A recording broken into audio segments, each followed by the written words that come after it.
Hey guys, welcome to Devbhoomi career point. तो कैसे हैं आप लोग? I hope you all are doing great. तो देखिए दोस्तों, एक लंबे समय के बाद वीडियो आ रही है। 2-4 दिन का गैप हो गया था कुछ व्यक्तिगत कार्यों की वजह से।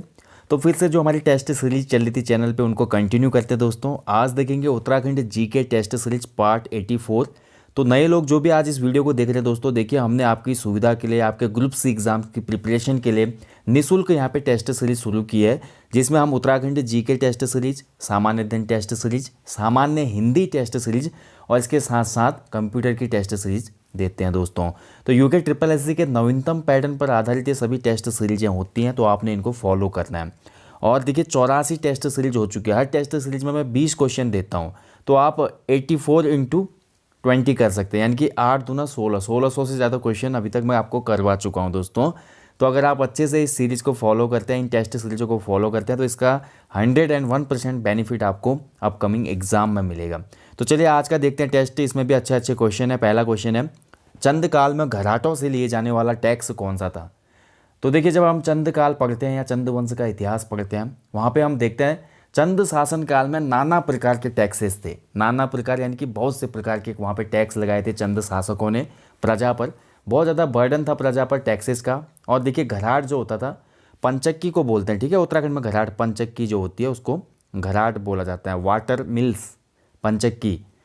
तो इसमें अनाज पीसा जाता था प्राचीन समय में या मध्यकाल में या चंद शासन के दौरान। तो इनसे भी टैक्स लिया गया दोस्तों, और इस टैक्स को बोला गया भाग कर। ठीक है, भाग, यानी कि भैया चंद शासकों ने बोला तू पंचक्की ऐसे नहीं चला सकता, इसमें हमारा भी भाग होगा। तो अनाज पीसा हुआ जो होता था उसका कुछ भाग हमारा यहाँ पे टैक्स के रूप में लिया जाता था। तो ये था भाग कर। चलिए अगले क्वेश्चन की तरफ बढ़ते हैं। पाताल रुद्रेश्वर गुफा कहाँ स्थित है? तो देखिए पाताल भुवनेश्वर हो गई, पाताल रुद्रेश्वर गुफा हो गई। इसके साथ साथ हम देखते हैं दोस्तों वशिष्ठ गुफा पूछ ली जाती है कई बार, गणेश गुफा, मुचकंद गुफा, ये कई बार पूछे जाते हैं। तो इन गुफाओं को तो आपने बिल्कुल मुँह ज़बानी याद रखना चाहिए। तो पाताल रुद्रेश्वर गुफा की मैं बात करूँ दोस्तों, इसकी लोकेशन है चंपावत में। ऑप्शन ए इसमें बिल्कुल सही है, चंपावत जनपद में स्थित है दोस्तों पाताल रुद्रेश्वर गुफा। ठीक है, चलिए नेक्स्ट क्वेश्चन देखते हैं। नेक्स्ट क्वेश्चन है, देखिए उत्तराखंड में मीठी मूलियों का शहर किसे कहा जाता है? तो देखिए उत्तराखंड में एक ऐसा भी शहर है दोस्तों जहाँ पर जो मूली होती है, रेडिश, वो मीठा होता है। मतलब वैसे तो हम देखते हैं ना, थोड़ा तीखा जैसा मूली का स्वाद होता है कहीं कहीं पे, और मीठी मूलियाँ प्रायः कम होती हैं जो सैलेड में यूज होती हैं। तो एक प्लेस ऐसा है उत्तराखंड में दोस्तों जहाँ पर जो मूलियाँ होती हैं वो स्पेशली मीठी ही होती हैं, यानी कि सैलेड के पर्पज़ की मूलियाँ बहुत अच्छी प्रिपेयर होती हैं वहाँ पे। और ये प्लेस है दोस्तों द्वाराहाट, ऑप्शन सी। ठीक है, द्वाराहाट में। द्वाराहाट कहाँ पे है? तो अल्मोड़ा में है द्वाराहाट। चलिए अगला क्वेश्चन देखते हैं। चंद काल में कितने प्रकार के कर लगाए जाते थे? देखिए क्वेश्चन आ गया, मैंने बोला नहीं आपको, चंद शासन काल में दोस्तों बहुत प्रकार के कर थे।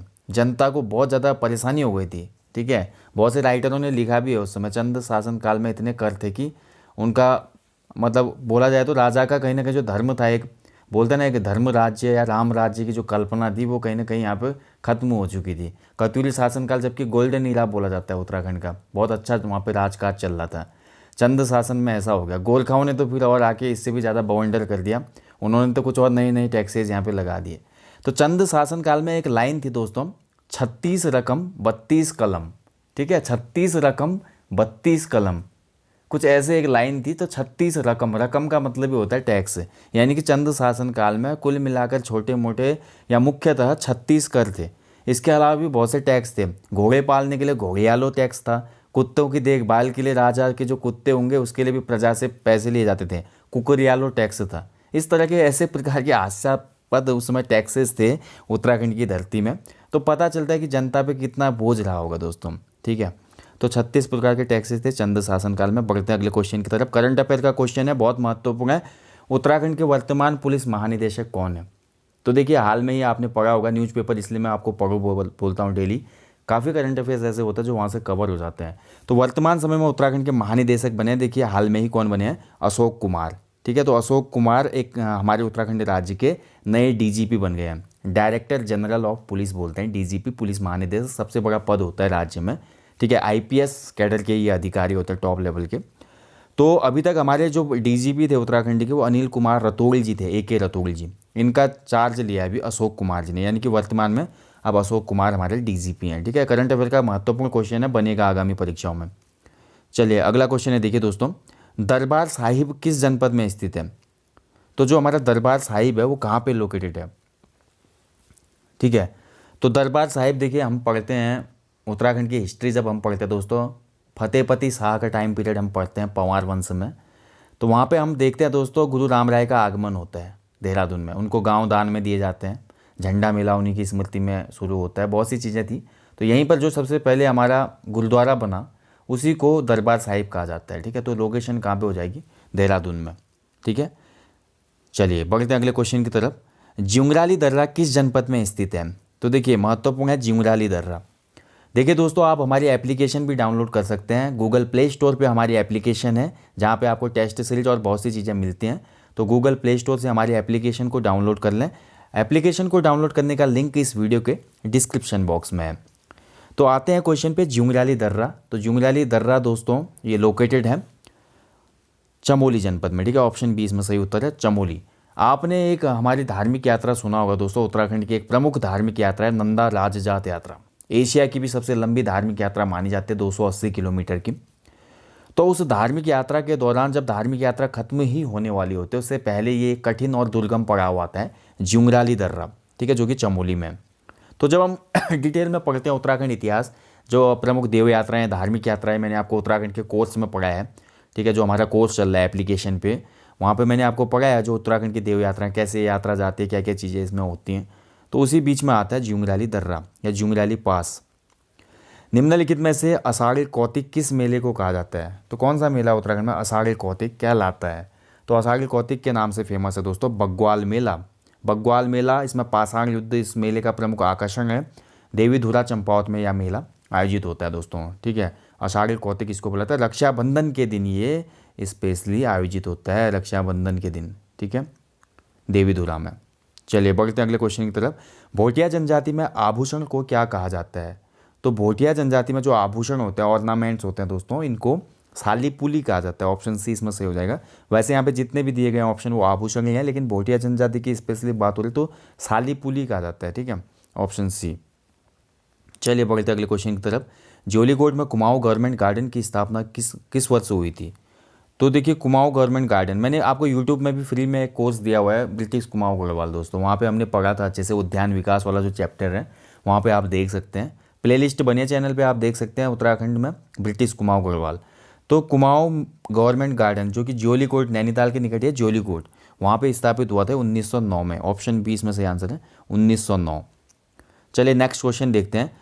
परमार वंश का चरित्रहीन राजकुमार किसे कहा जाता है? तो परमार वंश का ऐसा कौन सा राजकुमार है दोस्तों जिसको चरित्रहीन यानी कि कैरेक्टरलेस कहा जाता है? ठीक है, तो नो डाउट दोस्तों हम पढ़ते हैं जब उत्तराखंड की हिस्ट्री, पंवार वंश में हम देखते हैं जब सत्ता का द्वंद्व होता है अंतिम शासकों में, पूर्व शासन की मैं बात कर रहा हूँ, जहाँ पे प्रद्युमन शाह पराक्रम शाह के बीच में द्वंद्व हो जाता है गद्दी को लेकर। ठीक है, तो प्रद्युमन शाह ही फाइनली गद्दी पर बैठते हैं, लेकिन हमेशा एक द्वंद्व छिड़ा रहता है इनके बीच में। इसलिए जो पराक्रम शाह है उसको चरित्रहीन राजकुमार भी कहा गया, क्योंकि अपने ही राज्य पर कहीं ना कहीं इन्होंने घर का भेदी लंका ढाई वाला कुछ ऐसा चक्कर हो गया था। ठीक है, इतिहास में विस्तृत तौर पे पढ़ते हैं हम। तो पराक्रम शाह को ही चरित्रहीन राजकुमार कहा जाता है। ठीक है, अगला देखिए अभागा शहजादा किसे कहा जाता है? तो अभागा शहजादा किसे बोलते हैं? बहुत अच्छा क्वेश्चन है। तो गढ़वाल हिस्ट्री पढ़ें हम या कुमाऊं हिस्ट्री दोस्तों, वहाँ पे अभागा शहजादा आता है दोनों जगह। कुमाऊं के राजा के पास जाता है ये, कुमाऊं का राजा, उसमें दिल्ली से सल्तनत चलती है, मुगल काल चल रहा था, तो मुगलों के अधीन थे कुमाऊं के राजा, तो चंद राजा। तो कुमाऊं का राजा तो डर जाता है भैया, वो बोलता है मैं राजा हूँ नहीं, आप गढ़वाल जाओ, गढ़वाल में बैठे हैं असली राजा। ठीक है, तो हमारा जो अभागा शहजादा है दोस्तों वो गढ़वाल जाता है और गढ़वाल में शरण लेता है, लेकिन फाइनली क्या होता है, पकड़ा जाता है और इसका नाम है सुलेमान सिको। ठीक है, तो सुलेमान सिको ने दोस्तों पृथ्वीपति शाह के दरबार में शरण ली थी। ठीक है, पृथ्वीपति शाह के दरबार में शरण लेता है ये हमारा सुलेमान सिको।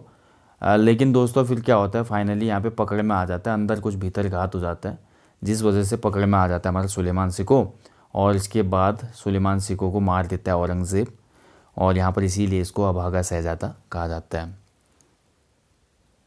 सुलेमान सिको के साथ ही तो गढ़वाल चित्रकला की शुरुआत होती है ना, दो लोग इसके साथ आते हैं, हरदास श्यामदास। पंवार शासन काल में सामाजिक व्यवस्था कैसी थी? तो पंवार शासन काल में जो सामाजिक व्यवस्था थी मित्रों वो थी ऑप्शन बी पितृसत्तात्मक, यानी कि ऑप्शन बी इसमें सही है, पितृसत्तात्मक सामाजिक व्यवस्था थी। नेक्स्ट देखिए, उत्तरवर्ती पंवार शासन की नींव कहाँ पड़ी थी। बहुत अच्छा क्वेश्चन है। तो उत्तरवर्ती पंवार शासन दोस्तों, ये शुरुआत इसकी हुई थी टिहरी से, यानी कि ऑप्शन डी शुरू इसका आंसर होगा। इसको समझना है। देखिए दोस्तों, टिहरी का जो हमारा उत्तरवर्ती शासन का मतलब है दोस्तों, जो लास्ट में रहा हमारा, पहले का हमने देखा दोस्तों शासन क्या होता है, प्रद्युमन शाह के साथ समाप्त हो जाता है परमार वंश का इतिहास, और गोरखाओं का यहाँ पे गढ़वाल में अधिकार हो जाता है। लेकिन उसके बाद ब्रिटिशर्स आते हैं और आंग्ल गोरखा युद्ध होने के पश्चात सुदर्शन शाह को अलकनंदा का पश्चिमी भाग दे दिया जाता है, और अलकनंदा के पश्चिमी भाग में ही टिहरी को अपनी राजधानी बनाते हैं। ठीक है, तो टिहरी जो था दोस्तों उत्तरवर्ती पंवार शासन में ही स्थापित हुआ। ब्राह्मणों एवं राजपूतों के मध्य कौन सी विवाह पद्धति प्रचलित थी। उत्तराखंड में यहाँ पे बात हो रही है मध्यकाल में, तो ब्राह्मण और राजपूत जो थे इनके मध्य कौन सी विवाह पद्धति प्रचलित थी। तो दोस्तों उस समय होता था ब्रह्म विवाह। ठीक है, प्राचीन बात हो रही बात हो रही प्राचीन उत्तराखंड की। प्राचीन उत्तराखंड में ब्राह्मणों और राजपूतों के मध्य कौन सी विवाह पद्धति प्रचलित थी। तो इसका जो राइट आंसर है वो है ब्रह्म विवाह होता था। ठीक है, ब्रह्म विवाह जो कि मतलब मांगलिक कार्य के हिसाब से हो। ठीक है, जैसा कि आज हम देखते हैं, जैसे विवाह की परंपरा है, हम देखते हैं अनुष्ठान होता है, फेरे होते हैं, मंत्र होते हैं, जाप ताप होता है, जो भी चीज़ें होती हैं इस तरह से। ठीक है, गंधर्व विवाह का मतलब होता है अपहरण विवाह, भगा के ले जाना। मानेक बुग्याल किस जनपद में स्थित है। मानेक बुग्याल, तो मानेक बुग्याल की लोकेशन है दोस्तों, राइट आंसर है इसका ऑप्शन सी, उत्तरकाशी में है मानेक बुग्याल। ठीक है, उत्तरकाशी में एक और बहुत फेमस बुग्याल है दोस्तों, दयारा बुग्याल। दयारा बुग्याल में ही दोस्तों मक्खन होली खेली जाती है, बटर फेस्टिवल, जिसको अढुंडी उत्सव भी कहते हैं, ध्यान रखेंगे। केदारजू किसे कहते हैं, तो दिए गए विकल्पों में बताना है आपने कौन है केदारजू। तो केदारजू नाम से फेमस जो टेम्पल है दोस्तों वो है ऑप्शन है थलकेदार। थलकेदार का मंदिर दोस्तों पिथौरागढ़ जनपद में स्थित है, और इसी मंदिर को केदारजू भी कहा जाता है। अजयपाल का पद्मासन मुद्रा में चित्र कहाँ से प्राप्त होता है। बहुत अच्छा क्वेश्चन है। तो देखिए, पद्मासन मुद्रा में अजयपाल का चित्र होता है दोस्तों प्राप्त हमारा देवलगढ़ से, यानी कि ऑप्शन ए इसमें सही आंसर है, देवलगढ़ से प्राप्त होता है। इसमें अजयपाल को बैठा हुआ दिखाया गया है पद्मासन मुद्रा में, कानों में कुंडल दिखाए गए और सिर पे उसने पगड़ी धारण की हुई है। ठीक है, तो पद्मासन मुद्रा का चित्र अजयपाल का देवलगढ़ से प्राप्त होता है। अजयपाल का एक ब्रीफ इंट्रोडक्शन दूं मैं आपको, तो अजयपाल दोस्तों पंवार वंश का एक महान शासक रहा। डॉक्टर अजय सिंह रावत जी ने इसकी तुलना की है मौर्य सम्राट अशोक से। इसके साथ साथ देखिए, इसको सांवरी ग्रंथ में आदिनाथ कहकर संबोधित किया गया है, और बहुत से ऐसे तथ्य रहे हैं दोस्तों जिसकी वजह से गणपति, बहुत सी इसको उपाधियाँ मिलती हैं, क्योंकि गढ़वाल के एकीकरण में इसका महत्वपूर्ण योगदान रहा। इसने गढ़वाल के 52 गढ़ों का एकीकरण किया था, और राजधानी को देवलगढ़ से श्रीनगर भी अजयपाल ही लाया था। लेकिन फाइनली क्या होता है, फिर ये गोरखनाथ संप्रदाय में जुड़ जाता है और युद्ध न करने की प्रतिज्ञा लेता है, जो उप्पुगढ़ का कांड हो जाता है। पंवार वंश के इतिहास में पढ़ते हैं ना, उप्पुगढ़ का कांड होता है कप्पू चौहान के साथ इसका। तो कैसे कप्पू चौहान के साथ ये वहाँ पे भी युद्ध होता है, उसके बाद ये युद्ध न करने की प्रतिज्ञा लेता है। टिहरी शहर में आधुनिक वेधशाला का निर्माण किसने करवाया था। तो टिहरी जो शहर है या टिहरी रियासत में दोस्तों आधुनिक जो वेधशाला बनी थी उसका निर्माण करने वाला शासक कौन था। तो इसका सही आंसर है ऑप्शन डी, कीर्ति शाह। दोस्तों कीर्ति शाह ने करवाया था टिहरी में आधुनिक वेधशाला का निर्माण। कीर्ति शाह की बात करें 1892 से 1913 तक गद्दी पर रहे। बहुत ही मेधावी एक राजा थे दोस्तों, मेधावी छात्र थे, साथ ही बहुत ही एक प्रतापी राजा रहे, और बहुत सी उपाधियाँ मिली इनको। कंपेनियन ऑफ इंडिया का भी मिला इनको, नाइट कमांडर जैसी उपाधियाँ मिली, 11 तोपों की भी सलामी मिली इनको इंग्लैंड यात्रा पे। तो इससे इनका कद पता चलता है उसमें क्या रहा होगा। और साथ ही देखिए, टिहरी में इन्होंने आधुनिक वेधशाला का निर्माण करवाया दोस्तों, और वेधशाला के लिए जितने भी हमारे यंत्र आए वो बाहरी मुल्कों से लाए। तारामंडल और सौरमंडल का अध्ययन करने के लिए इन्होंने बड़ी बड़ी दूरबीनें भी लगवाई थी यहाँ पे वेधशाला के अंतर्गत। ठीक है, बोला जाता है कि इन्होंने एक टाइपराइटर का भी आविष्कार कराया था। टाइपराइटर जो होता है ना, टक टक वाला, जो आप भी तहसील में हम आज भी देखते हैं, लेकिन उसका पेटेंट नहीं हो पाया। ठीक है, कंपनी को दे दिया किसी पेटेंट इन्होंने। पेटेंट का मतलब क्या होता है दोस्तों, जैसे देखिए दोस्तों, पेटेंट मतलब आपका एक कॉपीराइट होता है। फॉर एग्जांपल मैंने कोई डिवाइस बना ली, मैं कोई एक डिवाइस बना दे रहा हूँ, और उस डिवाइस को मैंने पेटेंट करवाना होता है संबंधित विभाग से, यानी कि वो डिवाइस मैं उसका फाउंडर हूँ, मैंने उसको क्रिएट किया है, अब वो मेरा पेटेंट है। अगर कोई कंपनी उसका यूज करेगी तो उसको मूल्य चुकाना होगा। ठीक है, तो ये होता है पेटेंट, मतलब अपना राइट। तो टाइपराइटर का बनाया तो बोलते हैं कीर्ति शाह जी ने, लेकिन पेटेंट किसी कंपनी को दे दिया उन्होंने। लेकिन अपने टाइम के बहुत विद्वान थे और आधुनिक वेधशाला पढ़ते हैं हम पवार या टिहरी रियासत में बहुत सी चीज़ें इनके बारे में। 1940 में संदेश नामक पत्रिका का संपादन किसने किया था? तो संदेश नामक जो पत्रिका थी दोस्तों 1940 में, इसके एडिटर बने थे कौन?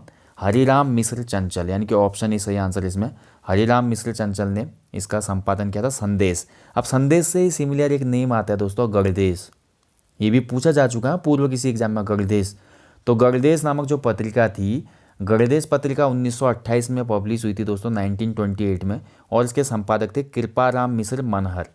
ध्यान रखेंगे दोनों मिश्र भाई हैं। एक मिश्र भाई हमारे कृपाराम मिश्र मनहर हैं जिन्होंने गणदेश पत्र निकाला पहले 1928 में, फिर इनके ही भाई हरिराम मिश्र चंचल ने 1940 में संदेश नामक पत्र निकाला। ठीक है, तो याद रखिएगा दोस्तों। तो दोस्तों ये था आज Uttarakhand GK test part 84। I hope आपने यहाँ पे अच्छा स्कोर गेन किया होगा। अगर आप देखिए 17 या 18 आउट ऑफ 20 ला रहे हैं दोस्तों, तो बहुत सुपर में आपकी तैयारी है उत्तराखंड जीके में। ठीक है, अगर आप 15 प्लस ला रहे हैं तो थोड़ा और एफर्ट करने की आवश्यकता है। बिलो 15 है तो और अधिक मेहनत की आवश्यकता है। 10 से कम है भैया, फिर तो बहुत जी जान लगा देनी है आपने। ठीक है, ध्यान रखेंगे और आगे ऐसे बढ़ते रहें दोस्तों। साथ ही उत्तराखंड जीके पर देखिए जो टेस्ट सीरीज आ रही है, उत्तराखंड जीके पे जितने वरियस टॉपिक हैं पूर्व में दिए हुए, उनको देख ले दोस्तों। ठीक है, टेस्ट सीरीज देखिए बहुत नॉलेज गेन करते हैं, इसलिए आप टेस्ट सीरीजों को बिल्कुल भी स्किप ना करें। चलिए मिलेंगे जल्दी नेक्स्ट टॉपिक में। और देखिए दोस्तों मैं आपको बता चुका हूँ, आप हमारी एप्लीकेशन को डाउनलोड जरूर कीजिएगा। चैनल के नाम से ही है, गूगल प्ले स्टोर पे देवभूमि करियर पॉइंट। लिंक मैंने डिस्क्रिप्शन बॉक्स में भी दिया हुआ है, आप यहाँ से भी डाउनलोड कर सकते हैं डायरेक्टली। चलिए मिलेंगे जल्दी, अपना ध्यान रखिएगा। जय हिंद, जय उत्तराखंड।